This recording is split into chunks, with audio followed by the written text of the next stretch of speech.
Bien, nous allons commencer notre culte ce matin, le 19 janvier, avec le cantique 370. Le 370, un cantique que nous avons appris l'année dernière. Et donc, on va appuyer encore une fois sur Philippe pour nous donner la note. Le peuple de Dieu proclame Christ le Seigneur. Oh, que sa sainte flamme brûle en ton cœur. Chante ses grands exploits et porte au loin ses lois. Dis qu'il est notre roi, qu'il est vainqueur. Le 370.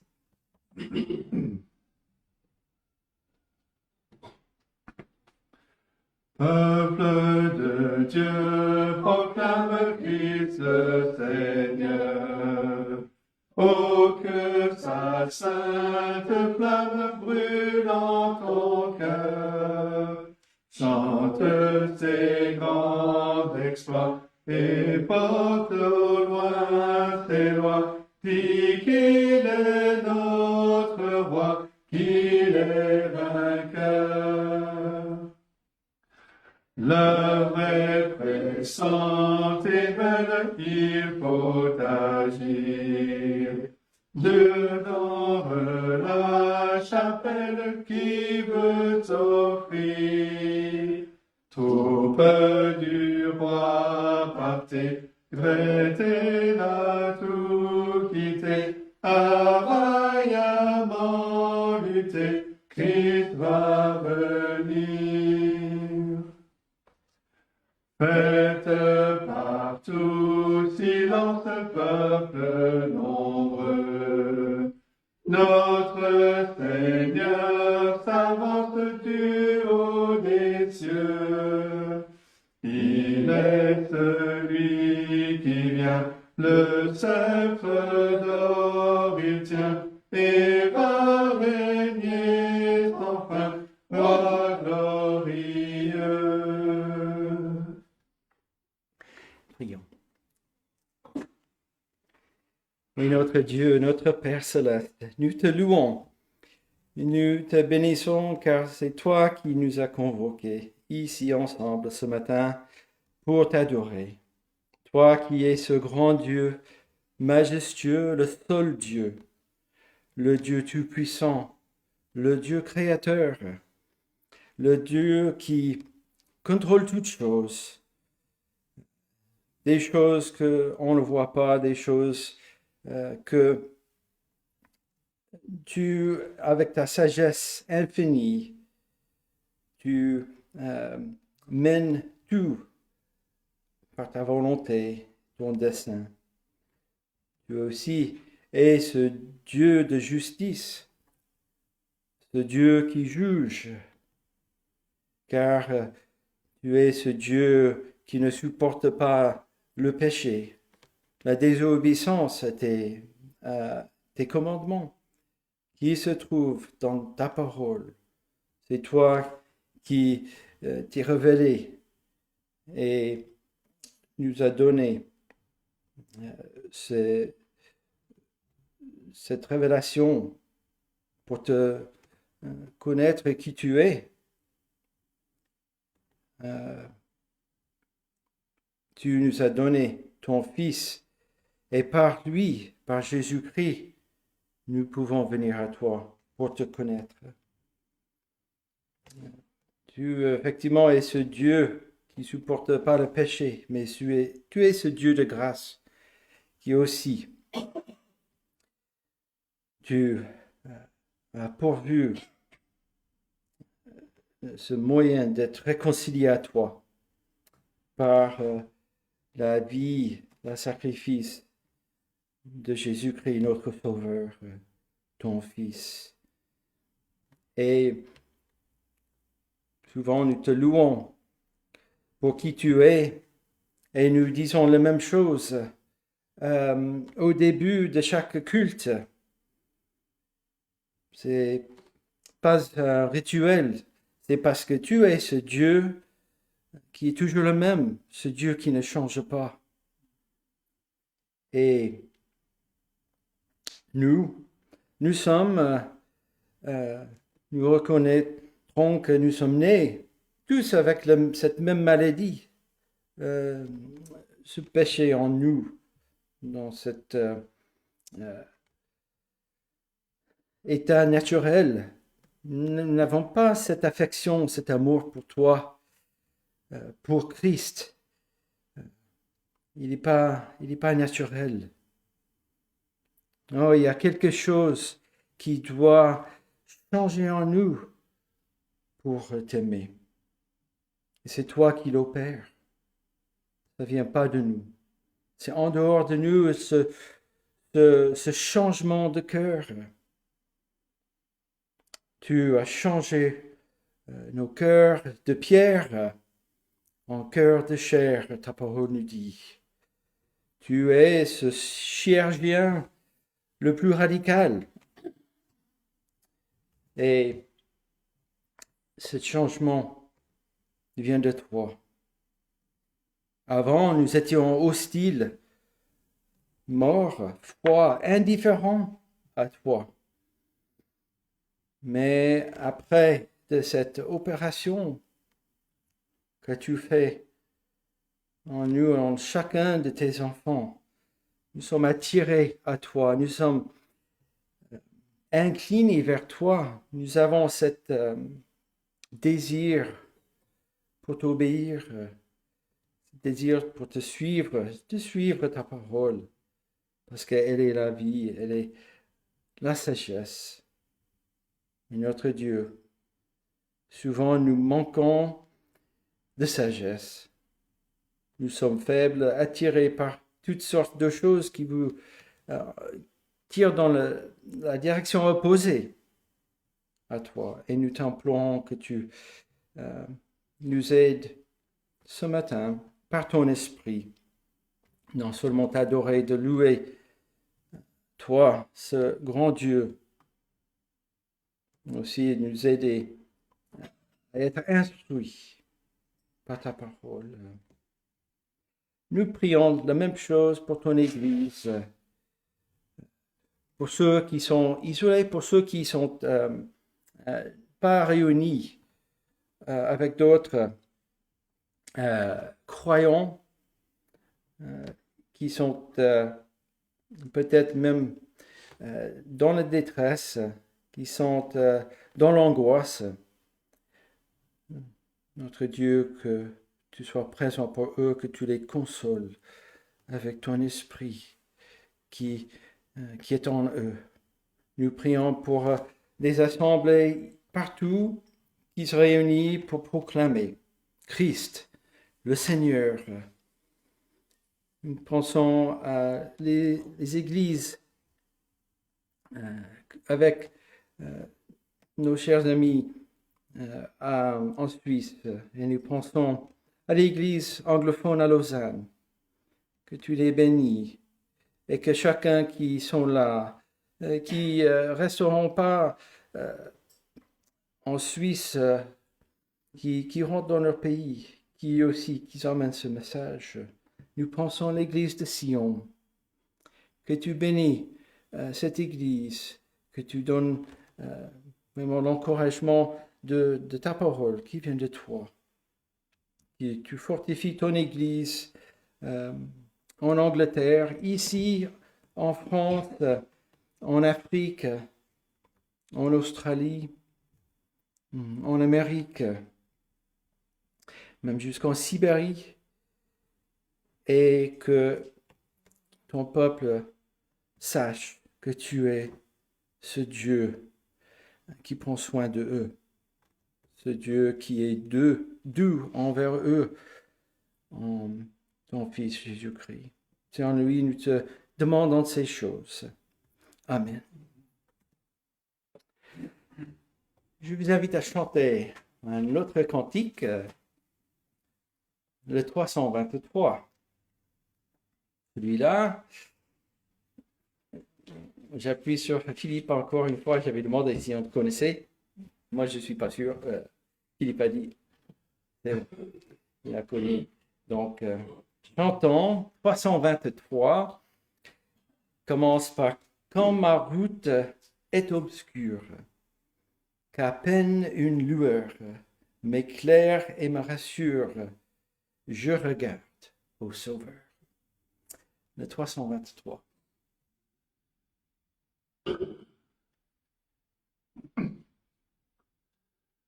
Quand ma route est obscure, qu'à peine une lueur m'éclaire et me rassure, je regarde au Sauveur. Quand ma coupe est remplie, comblée par la faveur du Dieu que l'homme oublie, je regarde au Sauveur. Quand mon âme entraînée vers un plaisir trompeur, au mal est enchaînée, je regarde au Sauveur. Dans le calme ou l'orage, la joie ou la douleur, à tout âge, regardons au Sauveur. Voilà un cantique, ça s'est bien passé, n'est-ce pas?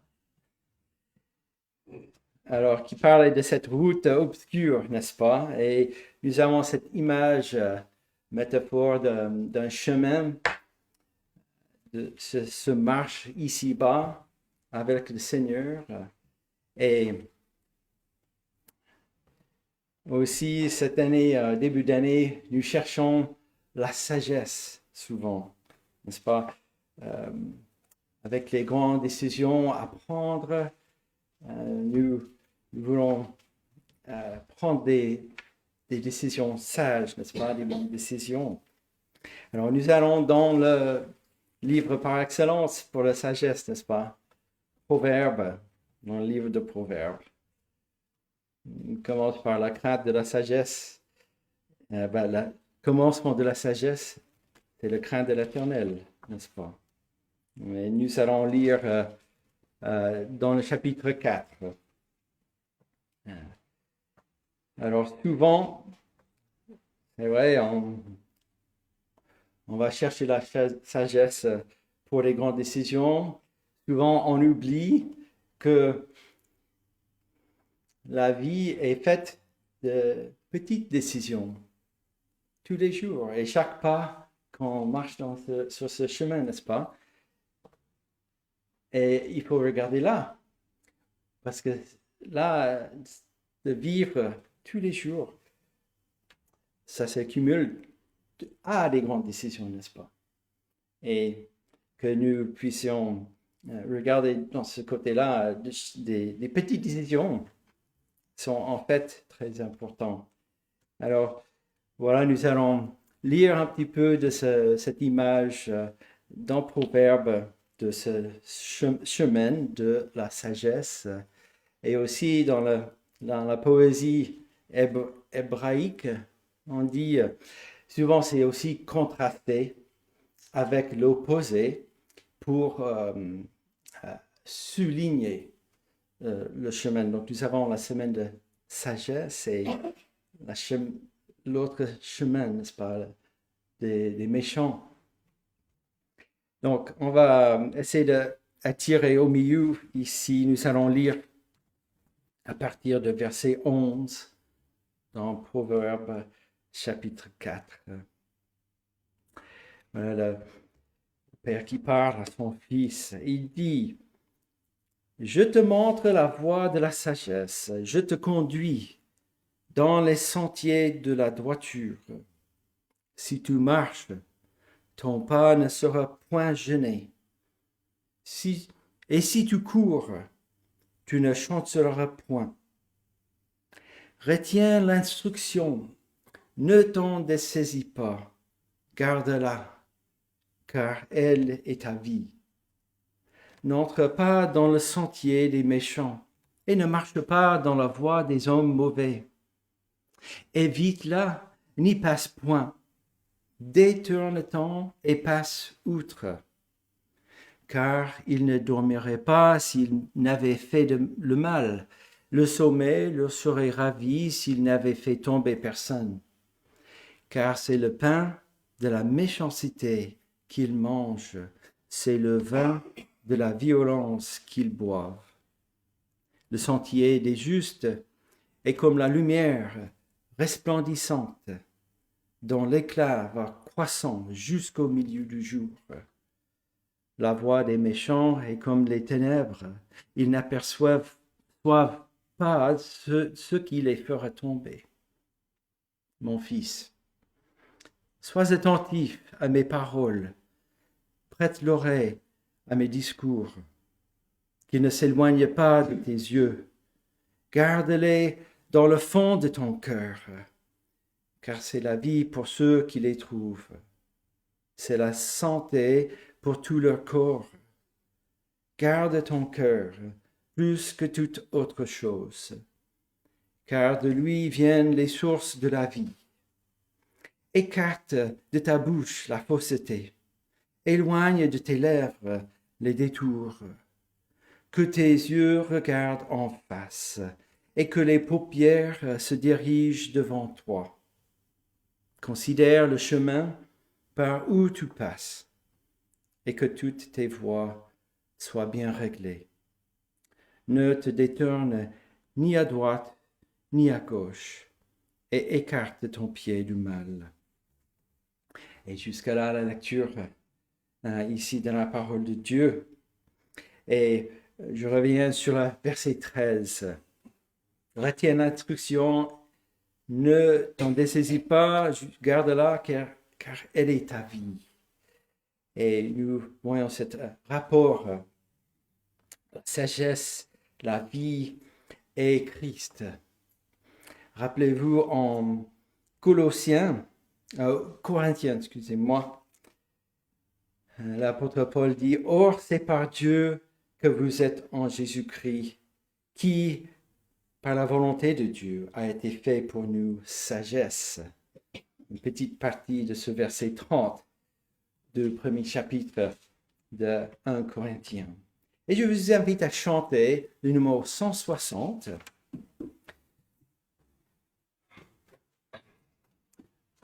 Ce cantique basé sur ce verset. Jésus-Christ est ma sagesse.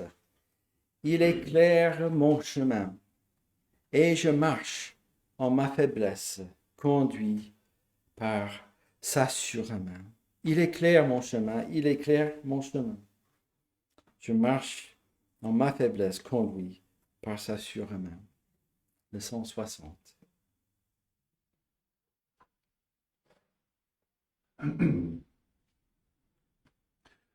Jésus-Christ est ma sagesse, il éclaire mon chemin, et je marche en ma faiblesse, conduit par sa sûre main. Il éclaire mon chemin, il éclaire mon chemin, et je marche en ma faiblesse, conduit par sa sûre main. Jésus-Christ est ma justice, son sang a coulé pour moi. Je trouve en son sacrifice, paix et pardon par la foi. Son sang a coulé pour moi, son sang a coulé pour moi. Je trouve en son sacrifice, paix et pardon par la foi. Jésus-Christ me sanctifie, au divin c'est attaché. Je reçois de lui la vie qui m'affranchit du péché. À toi Jésus attaché, à toi Jésus attaché, je reçois de toi la vie qui m'affranchit du péché. Jésus, en payant ma dette, à grand prix m'a racheté. Près de lui, ma place est prête, au ciel pour l'éternité. Jésus, tu m'as racheté. Jésus, tu m'as racheté. Et déjà ma place est prête, au ciel pour l'éternité.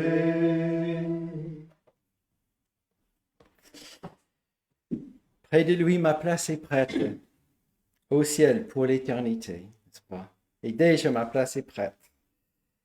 Et donc, nous allons lire dans le Nouveau Testament, dans l'Évangile selon Jean, chapitre 14, où justement, le Seigneur Jésus-Christ parle à ses disciples au début de ce chapitre 14. Il les console et il dit qu'il prépare une place pour eux. Et quand il s'en va et puis quand ils reviennent, il les emmène, n'est-ce pas? Et il y a quelques dimanches, Philippe avait prêché sur ce chapitre. Nous allons lire juste un petit peu plus haut, où Jésus il dit à ses disciples cette promesse de l'envoi du Saint-Esprit. Ça commence au verset 15.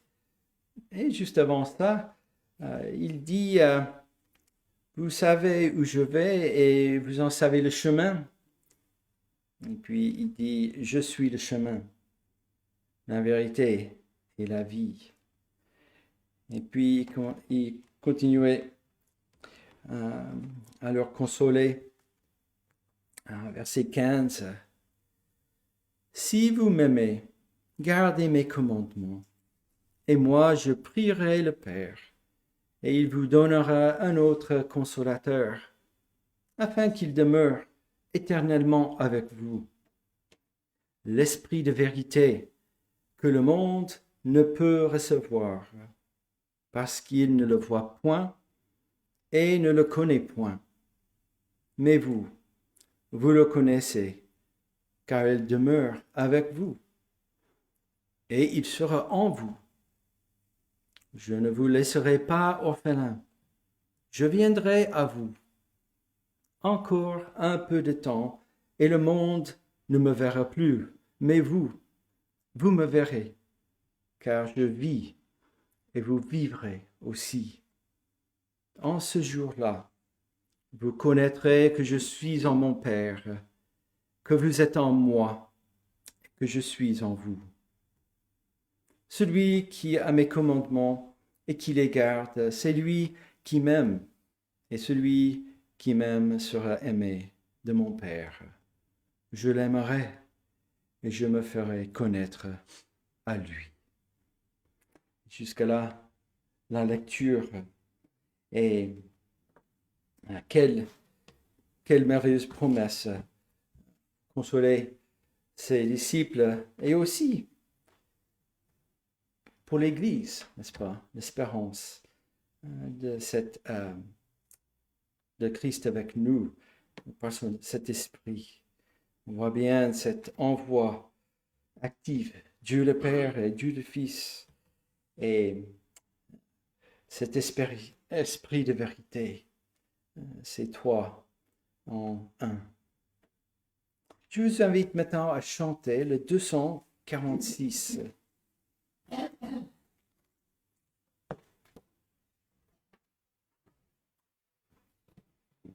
Donc 246, de Dieu l'amour éternel à mon cœur s'est fait connaître, et je sais qu'il est réel par l'Esprit qui me pénètre. Toutes mes terreurs enfuient. Une douce paix m'inonde.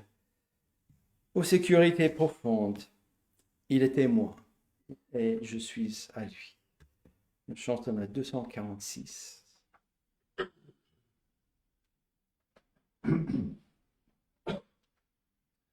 De Dieu l'amour éternel, à mon cœur t'est fait connaître, et je sais qu'il est réel, par l'esprit qui me pénètre, toutes mes terreurs ont fui, une douce paix m'inonde, ô sécurité profonde, il est à moi, je suis à lui. Ô sécurité profonde, il est à moi, je suis à lui. Jamais l'oiseau n'a chanté une si mélodieuse, et la terre n'a porté tant de fleurs si radieuses. Jamais dans l'azur de la nuit une lumière si belle. Au bonheur, vie éternelle, il est à moi, je suis à lui. Au bonheur, vie éternelle, il est à moi, je suis à lui. Mes péchés ont disparu, chassés comme une fumée, car pour moi Jésus mourut, de lui mon âme est aimée, sur l'effort de son appui, je repose dans sa tendresse, et tout va redit sans cesse. Il est à moi, je suis à lui, et tout va redit sans cesse. Il est à moi, je suis à lui. À lui seul et pour toujours, l'enfer, la mort ni la vie, rien ne peut de son amour priver mon âme ravie, que le monde soit détruit et que le soleil s'éteigne. Jésus vit et Jésus règne, il est à moi, je suis à lui. Jésus vit et Jésus règne, il est à moi, je suis à lui. Et courbons-nous dans la prière avant le message. Notre Dieu, nous te louons pour ta parole qui est vivante et efficace, plus tranchant qu'une épée quelconque à deux tranchants. On peut dire plus tranchant qu'une lame de scalpel qui pénètre nos cœurs, qui fait cette opération sur notre cœur, qui pénètre jusqu'à partager âme et esprit, jointure et moelle. Elle juge les sentiments et les pensées du cœur. Et nous avons besoin d'entendre ta parole. Tu nous as donné cette capacité de t'aimer.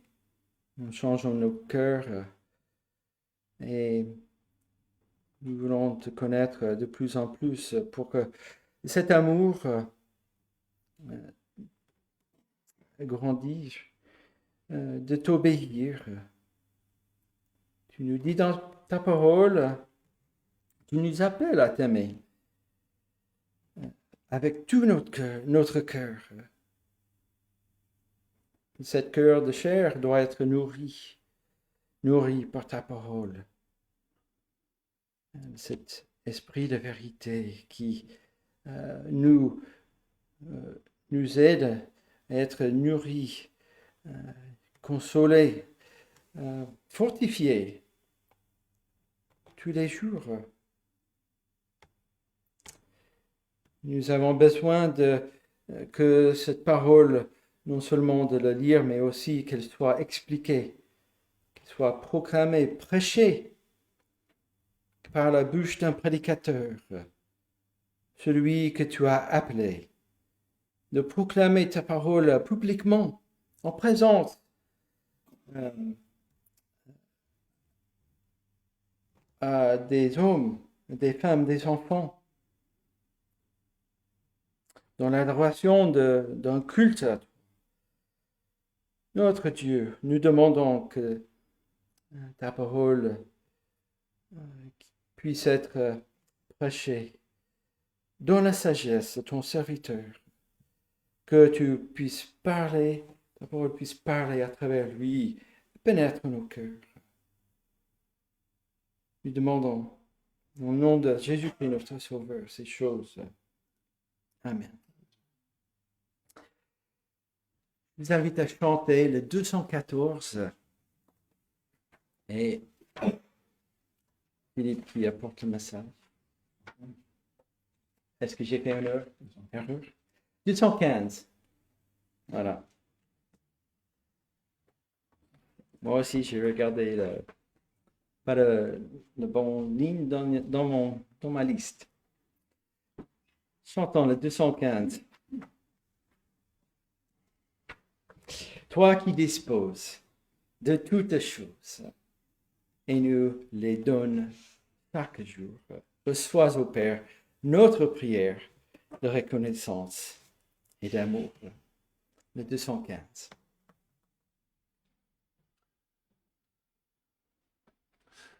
Toi qui disposes de toutes choses et nous les donnes chaque jour, reçois au Père notre prière de reconnaissance et d'amour.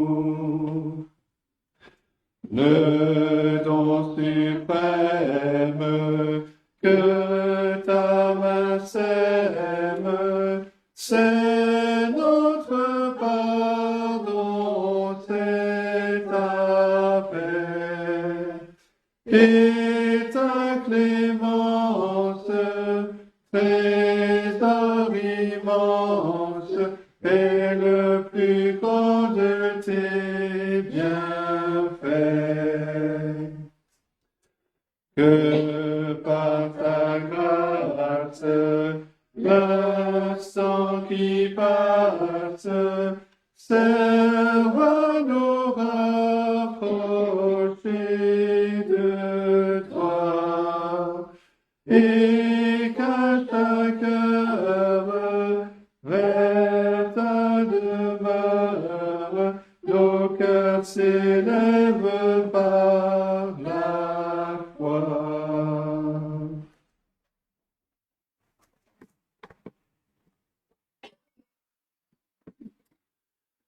Je vous invite à ouvrir la parole de Dieu dans la lettre aux Hébreux, chapitre 6.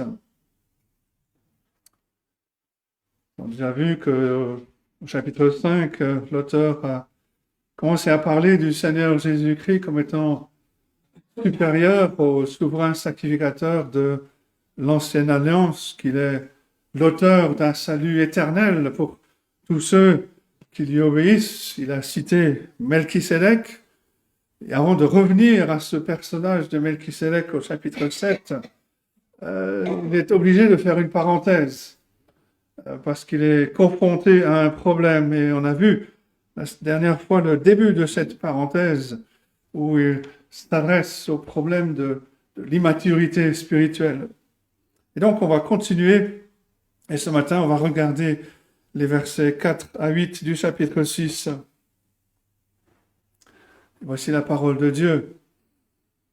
Car il est impossible que ceux qui ont été une fois éclairés, qui ont goûté le don céleste, qui ont eu part au Saint-Esprit, qui ont goûté la bonne parole de Dieu et les puissances du siècle à venir, et qui sont tombés, soient encore renouvelés et amenés à la repentance, puisqu'ils crucifient pour leur part le Fils de Dieu et l'exposent à l'ignominie.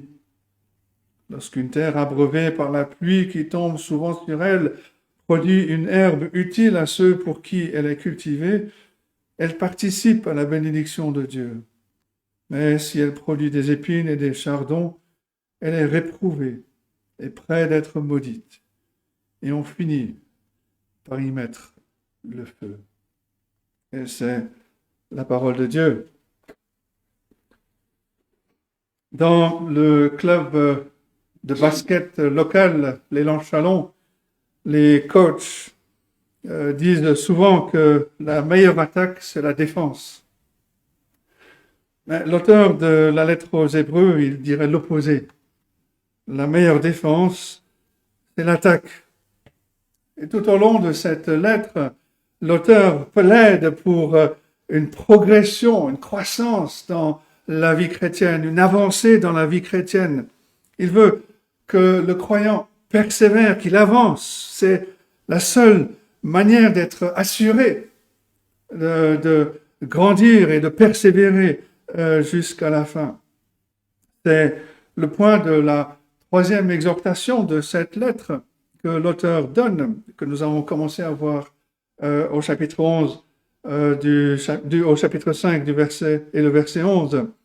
Comme j'ai dit, l'auteur reproche à ses lecteurs leur manque de progrès, leur manque de diligence. Il dit au verset 12, vous devriez depuis longtemps être des maîtres, des enseignants, enseignant à d'autres.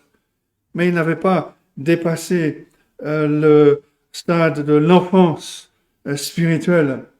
Et maintenant, au chapitre 6, à partir du verset 4, il continue en leur donnant la raison la plus urgente de grandir dans la foi. Il s'agit ici du danger réel, du danger terrible de l'apostasie. Verset 11, il dira, nous désirons que chacun de vous montre le même zèle pour conserver jusqu'à la fin une pleine espérance. Un commentateur dit ceci, l'argument est d'une solennité innommable. On dit souvent que dans le commerce, dans les études, dans la guerre, il n'y a pas de sécurité sans avancement. Rester immobile, c'est revenir en arrière. Cesser d'essayer, c'est perdre du terrain. Ralentir le rythme avant d'avoir atteint l'objectif, c'est perdre la course. Toute l'argumentation à partir des exemples de personnes qui tombent dans le but que nous tendions à ce qui est parfait. Ce passage, c'est l'un des passages les plus graves, les plus solennels dans toute l'Écriture. C'est aussi l'un des passages les plus contestés. Et on doit examiner ce que ce passage dit de manière très attentive. Il y a deux questions principales. La première, qui ou quel genre de personne est décrite comme étant en train de tomber? Et deuxième, pourquoi cette situation d'apostasie est si terrible? Et bien sûr, on conclura avec quelques implications de l'enseignement. Tout d'abord, cette expression « une fois éclairé », c'est le premier point. C'est l'affirmation avec laquelle l'auteur commence ce passage. Il est impossible que ceux qui ont été une fois éclairés, qui ont goûté le don céleste, qui ont eu part au Saint-Esprit, qui ont goûté la bonne parole de Dieu et les puissances du siècle à venir et qui sont tombés, soient encore renouvelés et amenés à la repentance. Qui est décrit? Qu'est-ce que l'auteur est en train de décrire ici? Alors, il y a trois réponses principales. On va les regarder rapidement parce que c'est intéressant de les voir. Mais avant cela, il y a deux observations importantes à faire. Et la première, c'est que l'auteur n'est pas en train de décrire ses lecteurs. Il n'est pas en train de décrire ses lecteurs ici. Et on peut le dire, on peut le voir parce que dans les versets avant ce passage et après ce passage, il parle de la première et de la deuxième personne. Et ensuite, il passe à la troisième. Dans les passages qui précèdent et qui suivent, il parle de nous. Il parle de vous. Mais ici, dans ce passage, il parle de la troisième personne, ceux qui ont été une fois éclairés. Il ne parle pas directement de la situation de ses lecteurs. Et cela est confirmé par ce qu'il dira au verset 9. Quoique nous parlions ainsi, bien-aimés, nous attend pour ce qui vous concerne des choses meilleures et favorables au salut.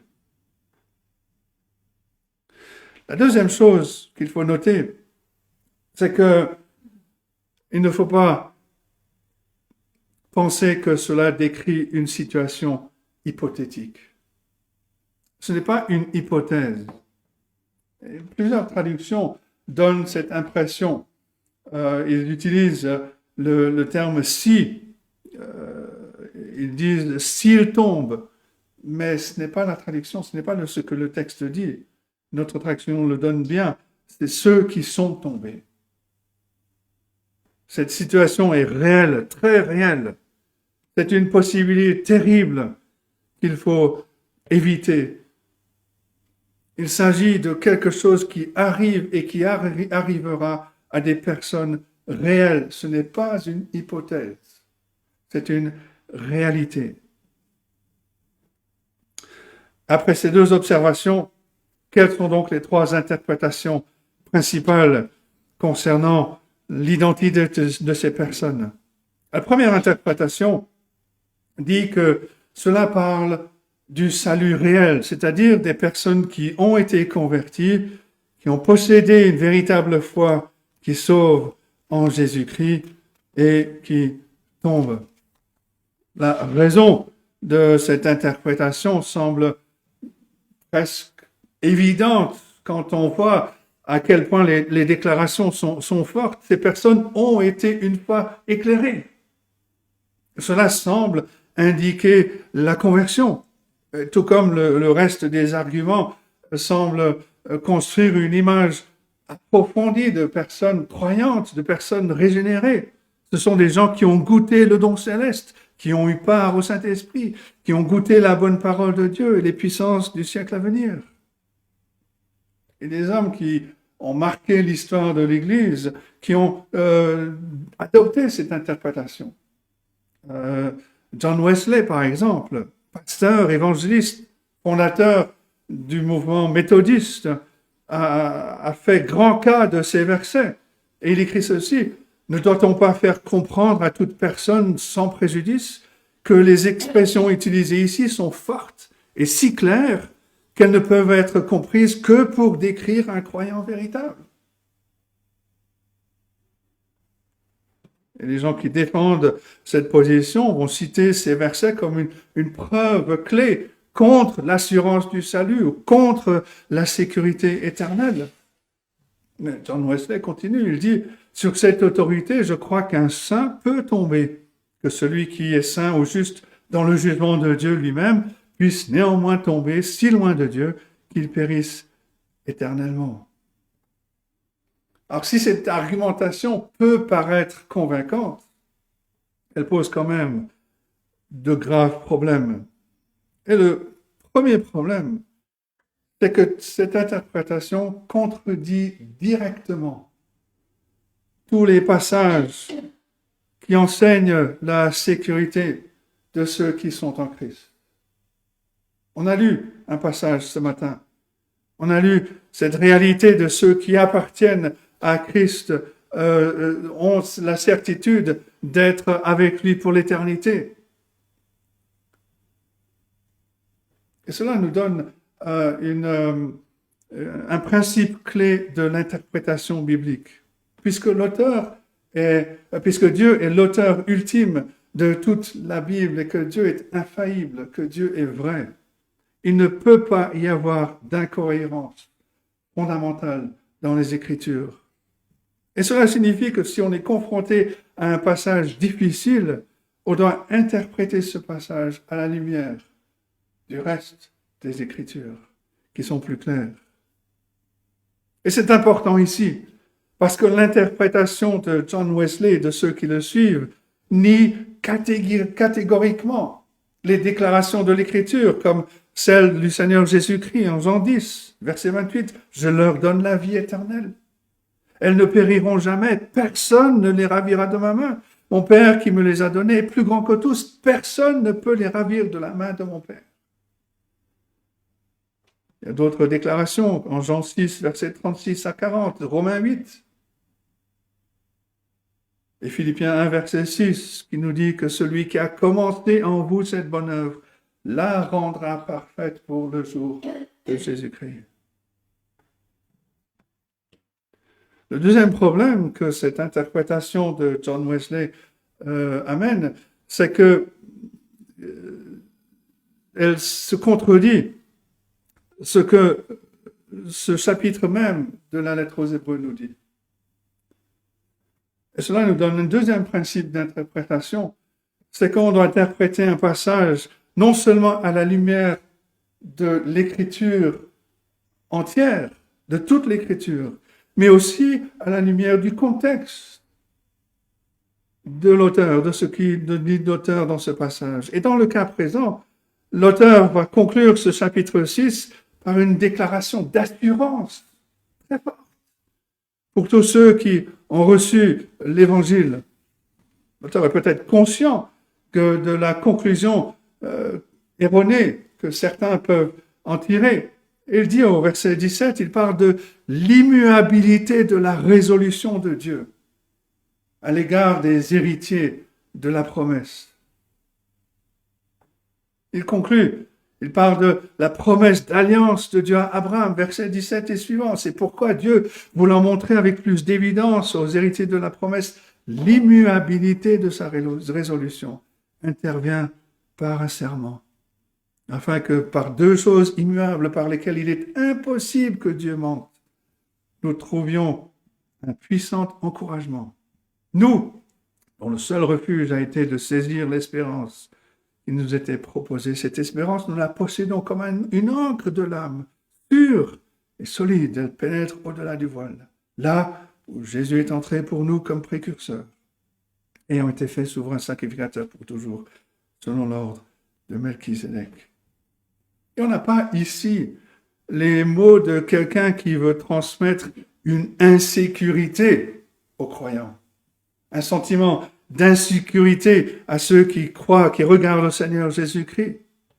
Non, les premiers lecteurs de cette lettre, sur la base de cette conclusion du chapitre 6, auraient très bien pu réciter l'affirmation de l'apôtre Paul en 2 Timothée 1, verset 12.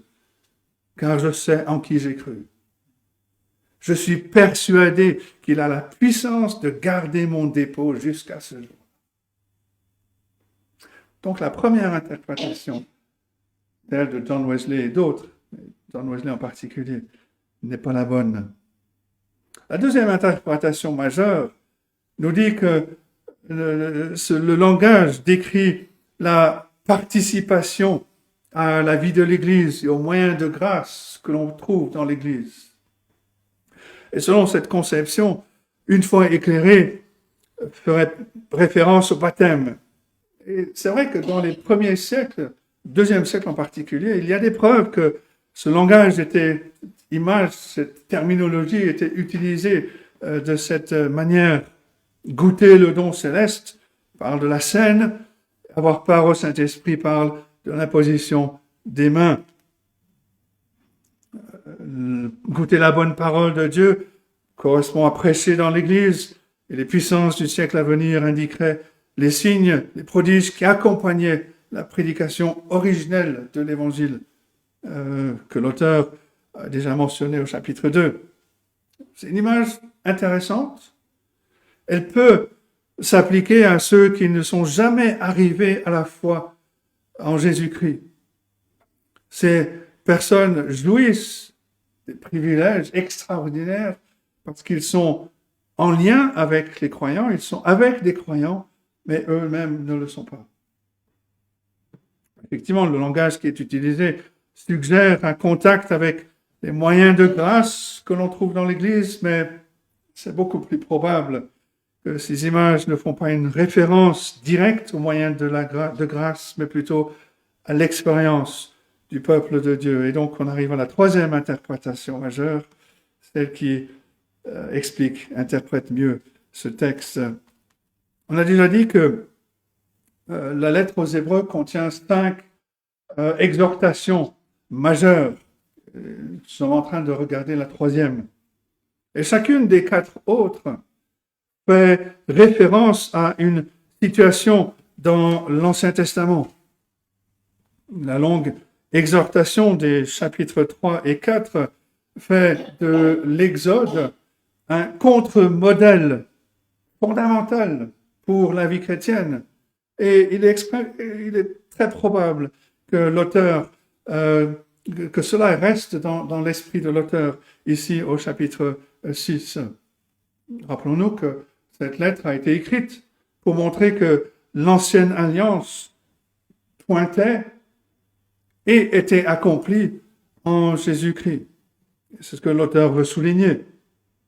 Et c'est la raison pour laquelle l'auteur, qui s'adresse à des personnes qui connaissent l'Ancien Testament, s'inspire constamment de textes, de situations dans l'Ancien Testament pour montrer que tout cela est accompli, tout cela annoncé, et tout cela est accompli en Jésus-Christ, par la venue du Seigneur Jésus-Christ.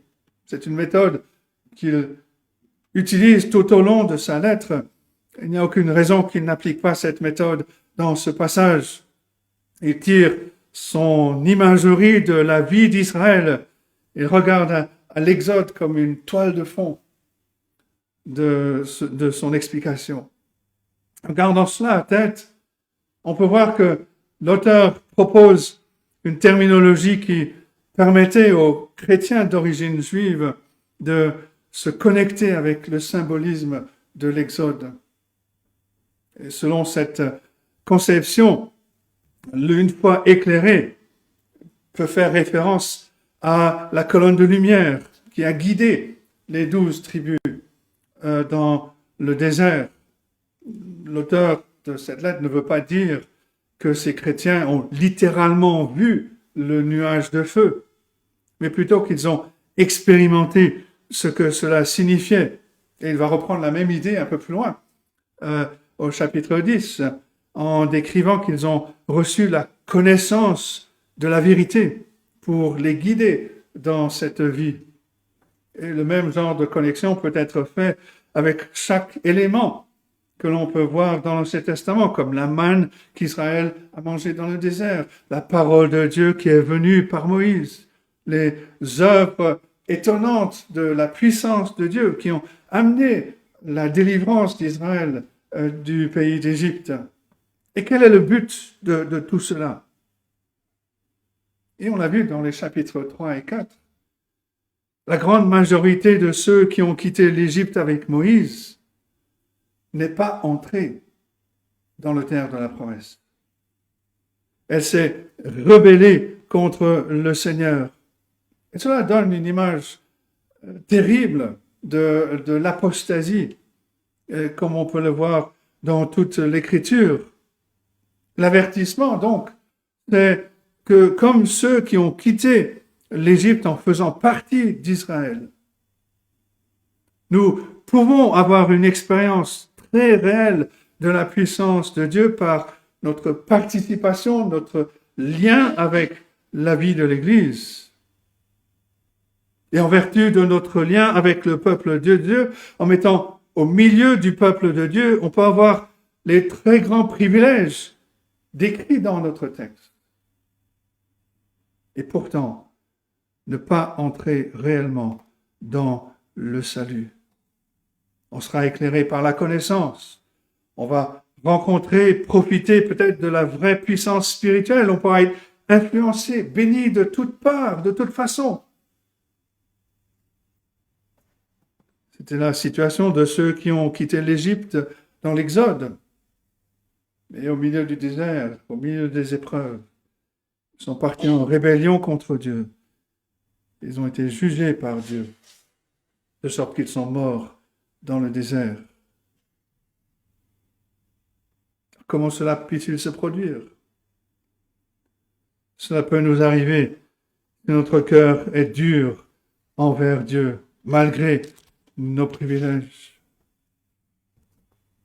Mais que nous prenions cette description comme pointant vers les moyens de grâce dans l'Église ou vers Israël dans le désert, les deux sont très étroitement liés, qu'on peut prendre les deux points de vue. Le point est le même. Ce passage décrit ceux qui professent la foi, qui sont dans la communauté de l'Église. Aujourd'hui, on dirait qu'ils sont membres de l'Église, qui expérimentent les bienfaits de la bénédiction de Dieu dans l'Église, mais qui ne s'engagent jamais personnellement à croire dans le Seigneur Jésus-Christ. Ils peuvent crier « Hosanna » le dimanche et « Crucifie-le » le vendredi saint. Ou ils peuvent, comme Démas, abandonner l'apôtre Paul par amour pour le siècle présent. Ils peuvent être comme ces personnes que le Seigneur Jésus-Christ décrit dans le Sermon sur la montagne, Matthieu 7, verset 21 et suivant. Ceux qui me disent « Seigneur, Seigneur » n'entreront pas tous dans le royaume des cieux, mais seulement celui qui fait la volonté de mon Père qui est dans les cieux. Plusieurs me diront ce jour-là « Seigneur, Seigneur, n'avons-nous pas prophétisé en ton nom? N'avons-nous pas chassé des démons par ton nom? N'avons-nous pas fait beaucoup de miracles par ton nom ?» Alors je leur dirai ouvertement « Je ne vous ai jamais connus. Retirez-vous de moi, vous qui commettez l'iniquité. » Voilà ce que sont ces personnes. Ils ont une expérience personnelle, mais indirecte, secondaire de l'Évangile. Ils peuvent peut-être même servir, peut-être même avoir des responsabilités dans l'Église, mais ils ne connaissent pas le Seigneur Jésus-Christ. C'est la terrible réalité de l'apostasie, c'est le deuxième point. Ces paroles que l'auteur utilise sont des paroles très graves, très solennelles. Et on ne peut pas passer à côté de cette déclaration. Il est impossible qu'il soit renouvelé. En fait, dans le grec, c'est le premier mot du passage. Littéralement, on devrait lire « impossible en effet ». L'accent est mis sur ce mot. Cela signifie que ces personnes qui sont dans l'Église visible peuvent tomber en rejetant le Seigneur Jésus-Christ et qu'il est impossible qu'il soit renouvelé et amené à la repentance. Ceux qui sont parvenus à une connaissance de l'Évangile, qui ont connu les effets du salut par leur participation à l'Église, et qui finissent par tourner leur dos au Seigneur Jésus-Christ, ne peuvent plus être amenés à la repentance. C'est l'énoncé de ce passage. Mais comment tombent-ils? Ils font comme les Israélites ont fait dans le désert. Ils s'éloignent, ils détournent, ils ne font plus confiance dans le Seigneur. Ils répudient son autorité. Ils répudient le salut qu'il offre. Ils refusent de l'adorer lui seul. Le verbe qui est utilisé ici est au temps aoriste. Et en grec, ça veut dire une action qui est passée, qui est accomplie. C'est une rupture décisive qui s'est produite. Une rupture décisive qui est accomplie. Et dans le cas de ces chrétiens d'origine juive, l'apostasie signifierait un retour au judaïsme. Et donc une négation de ce que le Seigneur Jésus-Christ a fait, de sa venue, de sa mort, de son sacrifice. C'est une action qui était inquiétante de par sa finalité. Et on voit pourquoi il est impossible de restaurer une telle personne. L'auteur le dit au verset 6, puisqu'il crucifie pour leur part le Fils de Dieu et l'expose à l'ignominie. Rejeter le Seigneur Jésus-Christ après avoir connu l'Évangile, c'est dire comme les pharisiens qu'il doit être emprisonné, qu'il est coupable comme accusé, qu'il est une menace, qu'il est un ennemi qui est digne d'être mis à mort. Répudier le Seigneur Jésus-Christ, c'est prendre le marteau et les clous, les enfoncer dans les mains et les pieds, c'est faire cause commune avec ceux qui l'ont crucifié. C'est se moquer de lui comme les soldats qui riaient, qui ricanaient. Il a sauvé les autres, il ne peut se sauver lui-même.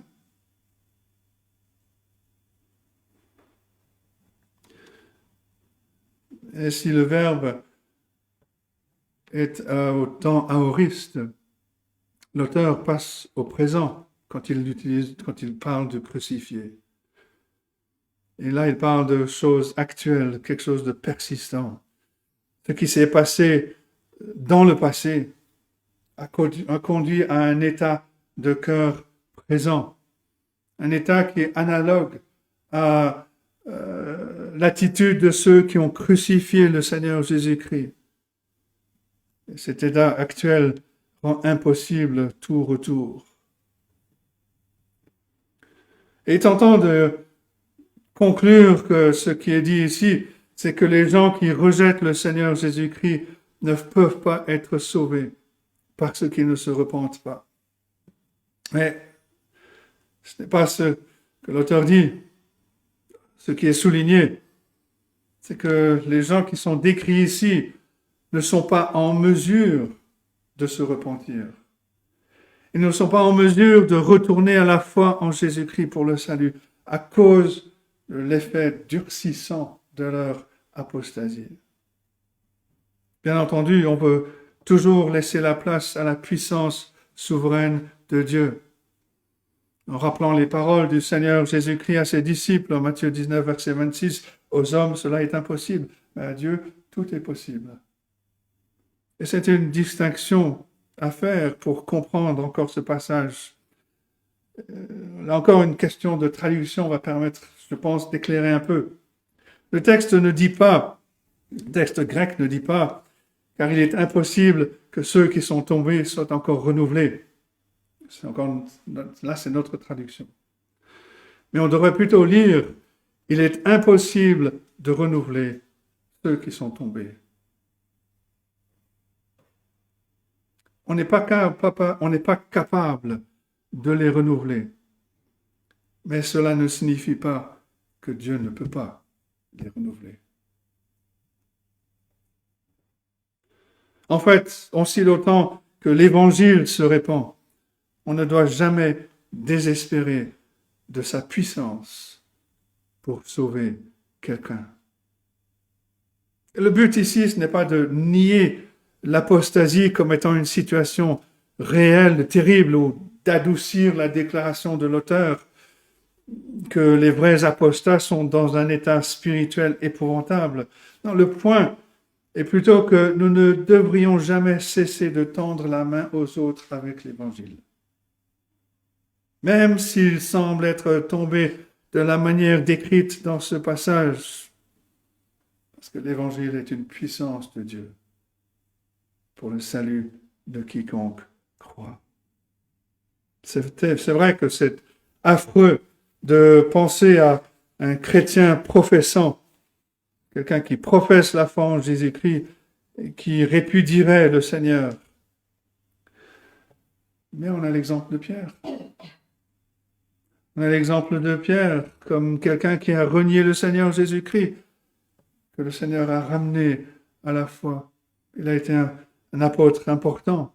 Et à l'opposé de Pierre, on a Judas Iscariote. Il a passé plusieurs années avec le Seigneur Jésus-Christ lui-même. Il a vraisemblablement évangélisé. Il a vraisemblablement accompli les miracles en son nom. Il est arrivé au moment décisif de son apostasie, dans la trahison du Seigneur. Et les Judas Iscariote, malgré tout son chagrin évident pour ce qu'il avait fait, il n'a pas été jusqu'à la repentance. Il ne restait rien d'autre que la mort et la damnation éternelle. Quelle est la différence entre Pierre et Judas? L'un a échoué dans sa fidélité au Seigneur Jésus-Christ comme le feront beaucoup de chrétiens encore aujourd'hui, tandis que l'autre l'a résolument désavoué. L'un ne vit pas à la hauteur de la croix, l'autre méprise la croix. Ça semble être la distinction de l'apôtre Paul quand il écrit à 2 Timothée 2, versets 12 et 13. Si nous persévérons, nous régnerons avec lui. Si nous le renions, lui aussi nous reniera. Si nous sommes infidèles, il demeure fidèle, car il ne peut se renier lui-même. Peut-être difficile de différencier de faire la différence entre les deux, mais elle est réelle. Il y a une façon d'identifier positivement ceux qui appartiennent au Seigneur Jésus-Christ, et cela se passe sur le temps. Mais on le voit dans les versets 7 à 8, qui nous fournit une illustration qui rend la question plus claire. Lorsqu'une terre abreuvée par la pluie qui tombe souvent sur elle produit une herbe utile à ceux pour qui elle est cultivée, elle participe à la bénédiction de Dieu. Mais si elle produit des épines et des chardons, elle est réprouvée et près d'être maudite, et on finit par y mettre le feu. Ce qui importe, ce n'est pas si la pluie tombe ou non sur le sol, parce que Dieu fait tomber la pluie sur le bon et le méchant. Tout comme il fait avec sa parole, avec l'évangile du salut. Mais c'est la présence de fruits qui dit beaucoup. Et le Seigneur Jésus-Christ dit en Matthieu 7, verset 18 et suivant, un bon arbre ne peut porter de mauvais fruits, ou un mauvais arbre porter de bons fruits. Tout arbre qui ne porte pas de bons fruits est coupé et jeté au feu. C'est donc à leurs fruits que vous les reconnaîtrez. Les croyants authentiques, nés de nouveau, véritablement régénérés, peuvent faire des choses terribles. Comme Pierre a trahi le Seigneur Jésus-Christ. Et l'histoire de l'Église montre que cela se répète sans arrêt. Mais un bon arbre qui est lié au Seigneur Jésus-Christ, en qui le Saint-Esprit est à l'œuvre, portera nécessairement de bons fruits. Et ça peut pas en être autrement. Quand l'apôtre Paul écrit au Galates chapitre 5, il ne dit pas le fruit de l'esprit sera peut-être. Non, il dit le fruit de l'esprit, c'est. L'esprit produit du fruit. Alors que l'arbre mauvais n'a tout simplement pas le pouvoir de porter des fruits durables pour Dieu, même s'il est bien arrosé, même s'il est dans l'Église, même s'il connaît, même s'il est avec, même s'il est au milieu de croyants. En particulier au milieu des épreuves. Le mauvais arbre ne peut produire que des épines et des chardons. Mais quelles sont les implications? C'est le troisième point. La première implication concerne la nature de la véritable foi à salut. La connaissance de l'Évangile ne suffit jamais. Comprendre et même affirmer intellectuellement l'enseignement de l'Évangile est insuffisant pour le salut. Aussi importante soit la doctrine, aussi importante que soit la connaissance des Écritures, c'est la connaissance personnelle du Seigneur Jésus-Christ, la confiance en lui qui manifeste la foi réelle. Comme on a lu dans ce passage de Matthieu chapitre 7. Les personnes s'appuyaient sur leurs œuvres. Le Seigneur Jésus dit, moi je ne vous ai jamais connus. Qu'est-ce que cela dit de notre foi? L'Église n'est pas un jeu. C'est pas un endroit pour jouer. C'est pas un endroit pour la paresse. Quand on entend l'Évangile, quand on comprend ce qui est enseigné, il y a une attente, presque une obligation de répondre à Dieu, de tendre vers ce qui est parfait, ce qui est complet. Il est très dangereux, nous dit l'auteur aux Hébreux, de s'amuser avec une telle connaissance.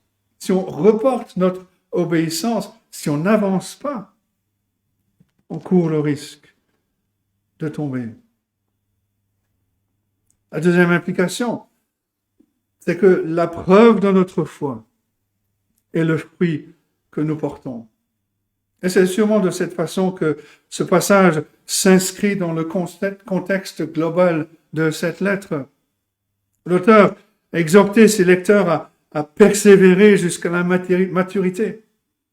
Et il avertit maintenant que le fait de ne pas le faire remet en question la réalité de leur conversion. Comment sait-on si quelqu'un est réellement converti? On le sait non seulement parce qu'il fait profession de foi, mais parce que la puissance de l'Évangile et la présence de l'Esprit Saint dans sa vie viennent porter et le faire produire du fruit, même au milieu des épreuves.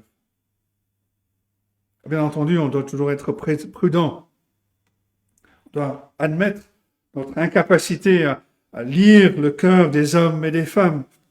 Mais il s'agit d'une implication que l'on doit prendre au sérieux. Si on se satisfait de boire sous la pluie que Dieu donne et qu'on ne se soucie pas de l'honorer dans nos vies, si on n'est pas capable, pas disposé à tenir ferme, à s'accrocher à Dieu et à louer son nom pendant les moments difficiles, alors on devrait réfléchir sérieusement à notre condition, à notre situation, à la situation de notre âme. Une catégorie de personnes décrites dans les versets 4 et 5 sont des personnes qui ont une connaissance, peut-être une expérience même de la réalité spirituelle. Et ce sont des personnes qui sont dans l'Église et qui grandissent dans l'Église.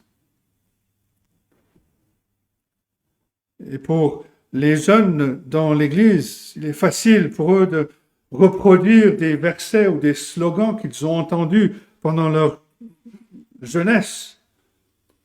Et ils les répètent pour satisfaire leurs parents ou pour gagner un bon point dans l'école du dimanche. Mais quand ils font profession de foi, c'est les fruits que l'on veut chercher, que l'on veut voir, le début des fruits qui se manifestent.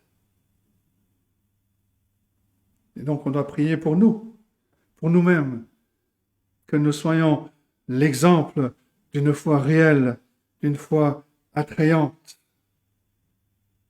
Mais notre passage devrait aussi nous faire réfléchir sur ce qu'on appelle l'évangélisation aujourd'hui.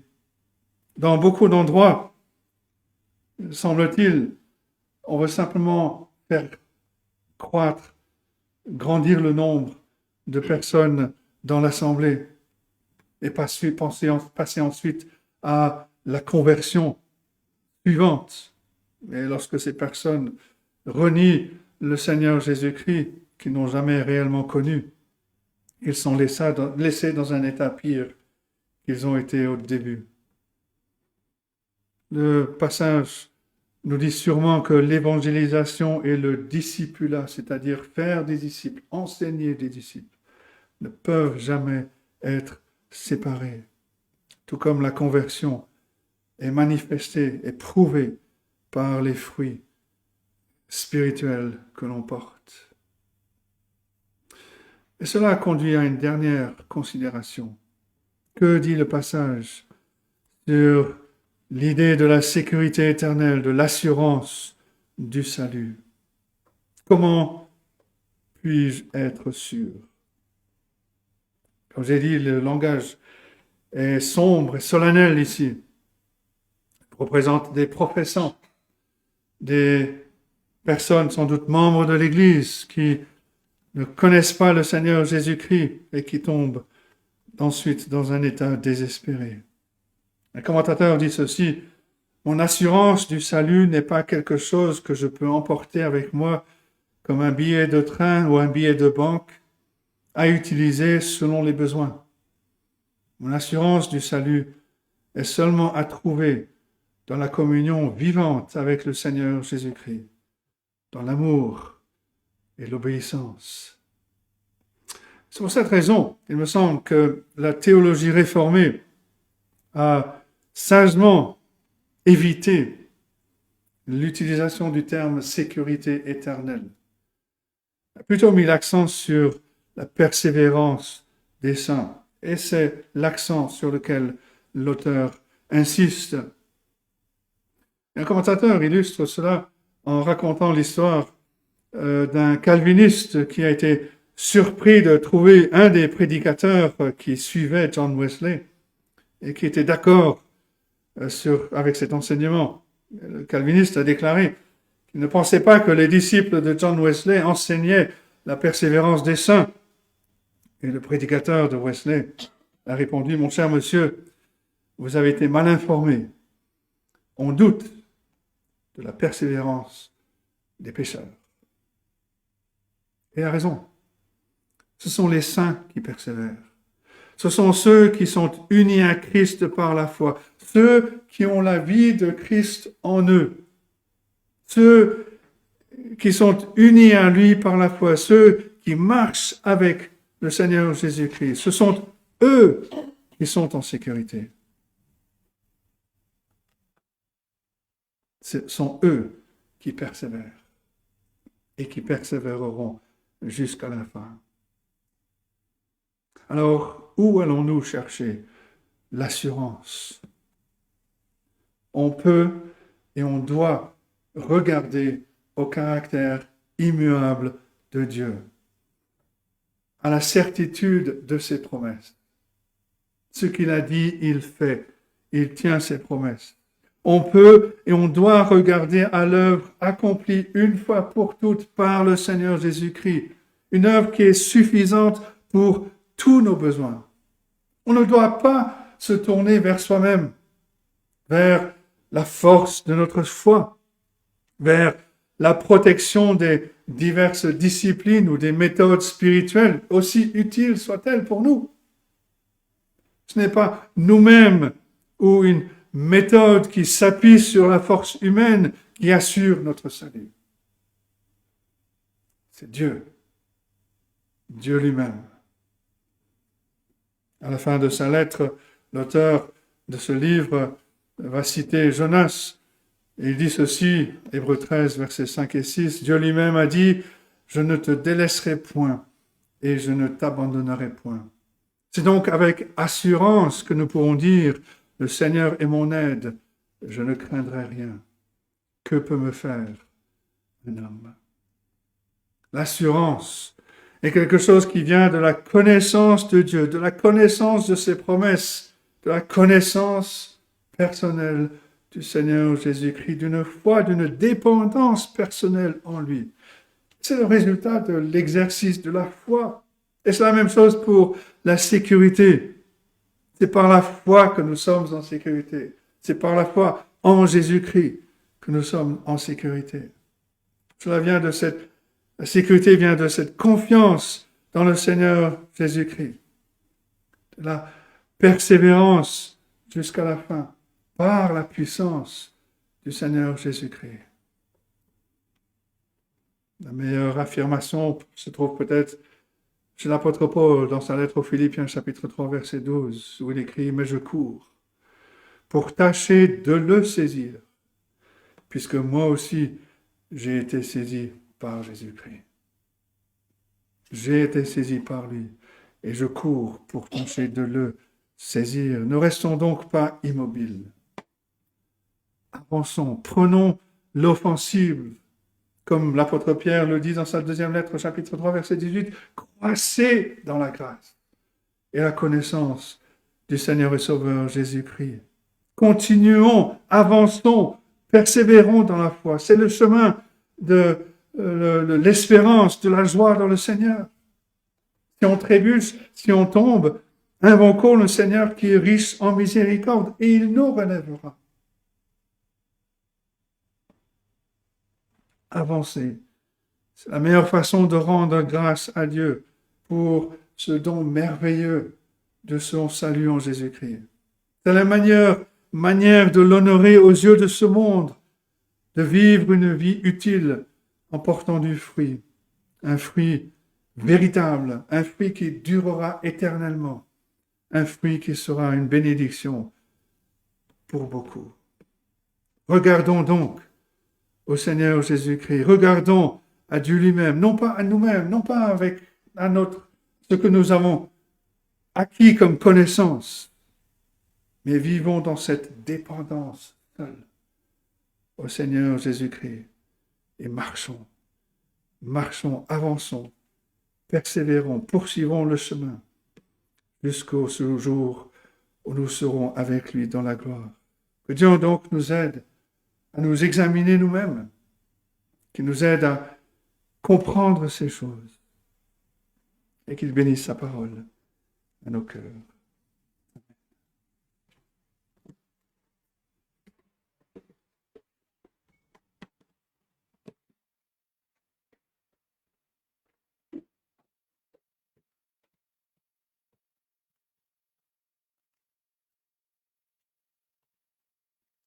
Maintenant, je vous invite à chanter le 214. 214. Le cantique dit « Demeure par ta grâce avec nous, Dieu Sauveur, quoi qu'en l'ennemi fasse, veille sur notre cœur. » Le 214.